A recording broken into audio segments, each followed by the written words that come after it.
परेश रावल ने अक्षय कुमार को 15% ब्याज के साथ 11 लाख रुपए लौटा दिए। अब सवाल आता है कि कितने रुपए में हेरा फेरी 3 साइन हुई थी, ये बवाल क्या है और कितना ब्याज क्यों दिया गया। तमाम कंट्रोवर्सी और ड्रामे के बाद अब परेश रावल ने फाइनली ऑफिशियली तौर से हेरा फेरी 3 से अलग होने का फैसला किया है। अक्षय कुमार की production company cape of good films ने परेश को दरअसल नोटिस भेजा था। उस पे भेजते हुए उन्होंने 25 करोड़ रुपए के मुआवजे का केस दर्ज किया था। साथ ही बताया था कि परेश को फिल्म साइन करने के लिए 11 लाख रुपए दिए गए थे।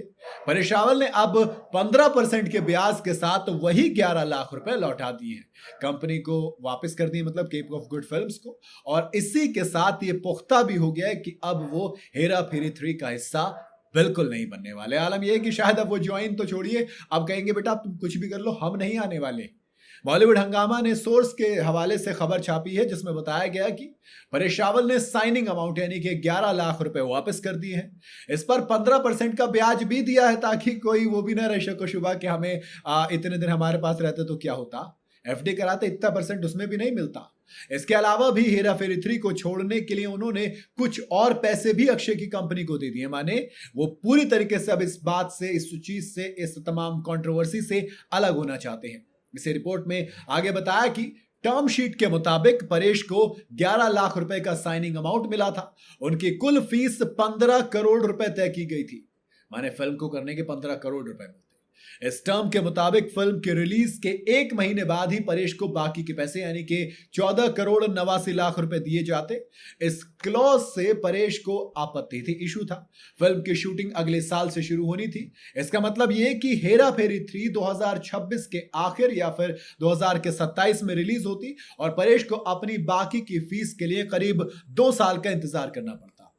ऑनेस्टली कहूं तो इतनी गलत बात भी नहीं है भाई साहब, आधी फीस तो देते हैं ना कम से कम पहले। अब ऐसे थोड़ी 11 लाख रुपए दे दिए, बाकी 14 करोड़ 89 लाख बाद में देंगे।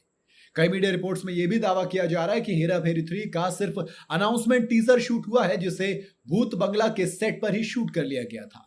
अब देखना यह दिलचस्प होगा कि इस फिल्म का फ्यूचर कैसा होता है। मेकर्स बाबू भैया के किरदार के साथ क्या करते हैं, क्या वो किरदार आएगा या नहीं आएगा, या फिर किसी और को परेश रावल का रोल दिया जाता है, बाबू भैया के किरदार में कोई और नजर आता है। मैं तो कहूँ ना, कुछ और ट्विस्ट डाल दो कहानी से, उस किरदार को हटा दो, किसी और को लाओगे तो बहुत गाली खाओगे, ऐसा मुझे लगता है। बाकी डायरेक्टर प्रियदर्शन इस पूरे मामले पर काफी नाराज दिख रहे हैं। उनका कहना है कि उन्हें हेरा फेरी 3 बनाने की जरूरत भी नहीं थी, वो तो अपने घर में बड़ी खुशी से रह रहे थे, पैसे की भी कहीं कोई दिक्कत थी नहीं। वो तैयार भी सिर्फ इसलिए हो क्योंकि ये जो ओजी कास्ट थे यानी कि अक्षय कुमार, परेश रावल, सुनील शेट्टी, ये तीनों साथ आ रहे थे, इसीलिए प्रियदर्शन तैयार हुए थे।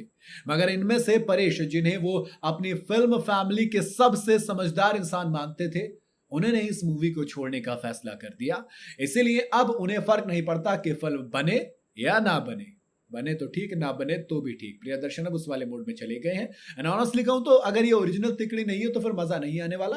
बाकी दोस्त आपकी क्या राय है वो आप कमेंट में मुझे जरूर बताइएगा। वीडियो अगर आपको सही लगी हो तो इसे लाइक और शेयर जरूर करें और जाते जाते चैनल को फॉलो और सब्सक्राइब जरूर करते जाइएगा।